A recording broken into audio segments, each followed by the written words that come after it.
ඉතින් කහමද යාල හැමෝටම අදත් සාදරෙන් පිළිගන්නවා යාලා අපේ YouTube channel එකට.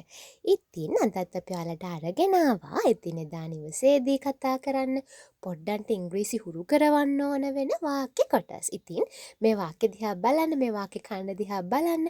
ඔයත් අනිවාර්යෙන්ම එදිනෙදා මේ දේවල් සිංහලෙන් භාවිතා කරනවා. අද ඉඳලා මේ දේවල් අපි ඉංග්‍රීසියෙන් කතා කරන්න පුරුදු වෙමු.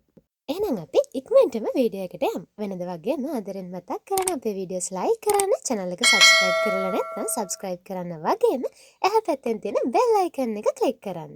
හරි. ඔන්න පළවෙනි කොටස. Wait for me.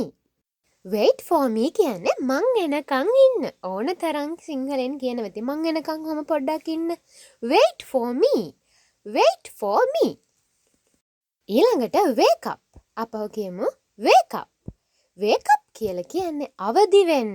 උදේට හැරවන්න, පොඩ්ඩන්ට හැරවන්න පුළුවන් නේද? wake up. අවදි වෙන්න. ඊළඟට don't go. යන්න එපා. don't go. යන්න එපා. කොහාට හරි යන්න එපා කියන්න පුළුවන් තැනකට ගියාම. තව කියන්න පුළුවන් එළියට යන්න එපා. don't go. යන්න එපා. ඊළඟට have food. have food කියලා අපිට කියන්න පුළුවන් කෑම කන්න. මාත් එක්කම කියමු. මම ඔයාලට වැඩිදුරටත් පහසු වෙන්න ඉංග්‍රීසියෙන් ශබ්ද කරන විදිය සිංහලෙන් දීලා තියෙනවා. have food. කෑම කන්න. ඊළඟට have water. අපහු කියමු have water. වතුර බොන්න. have water. වතුර බොන්න. මේ වාක්‍ය මං කියනකොටම කියලා ඔයාලත් ප්‍රැක්ටිස් කරන්න. ඊළඟට eat slowly. අපහු කියමු eat slowly. හෙමින් කන්න නේද? කවුරු හරි ඉක්මනට කාගෙන යනවා නම් හෙමින් කන්න. eat slowly. අන්න ඊළඟට මොන හරි දෙයකට උත්සාහ කරලා පෙරදුනොත් අපිට කියන්න පුළුවන් නේද? යාව තව දුරටත් ධෛර්යමත් කරන්න. නැවත උත්සාහ කරන්න. කොහොමද ඉංග්‍රීසියෙන් කියන්නේ? try again. අපහු මාත් එක්ක කියමු try again. නැවත උත්සාහ කරන්න. ආයෙමත් උත්සාහ කරන්න. try again. අන්න ඊළඟට කෑ ගහන්න එපා. කොහොමද කියන්නේ? don't shout. අපෝ කියමු don't shout. කෑ ගහන්න එපා. ඉංග්‍රීසියෙන් අපහු શબ્ද කරමු don't shout. හරි. ඊළඟට කතා කරන එක නවත්තන්න. කොහොමද අපි ඉංග්‍රීසියෙන් කියන්නේ? stop talking. stop talking. කතා කරන එක නවත්ත ගන්න. stop talking. ඊළඟට don't mumble. ඒ කියන්නේ කොඳුරන්න එපා. අපි කියනව නේද කවුරු හරි හෙමිට කියනකොට කොඳුරන්න නැතුව අනේ ඔක කියන්නේ. කොඳුරන්න එපා. don't mumble. අන්න ඊළඟට ඒක අපහු දෙන්න. give it back. ඔන්න පොඩ්ඩක් අරන් යනවා කාගේ හරි දෙයක්. අපිට කියන්න ඕනේ ඒක අපහු දෙන්න. ඔක ගන්න එපා. ඒක අපහු දෙන්න. give it back. අපහු කියමු give it back. give it back. ඊළඟට do so. do so කියලා කියන්නේ එහෙම කරන්න. අපි මොන හරි දෙයක් කරලා පෙන්නනවා. මේක මේ විදියට කරන්න. do so කියලා තමයි අපි ඉංග්‍රීසියෙන් කියන්නේ. අන්න ඊළඟට පිරිසිදු කරන්න. clean up. clean up. පිරිසිදු කරන්න නේද? ගෙදර දොර පිරිසිදු කරගන්න අපිට පොඩ්ඩොන්ට තව කෙනෙක්ට කියන්න පුළුවන් clean up. පිරිසිදු කරන්න. ඊළඟට නාගන්න. take bath නේද?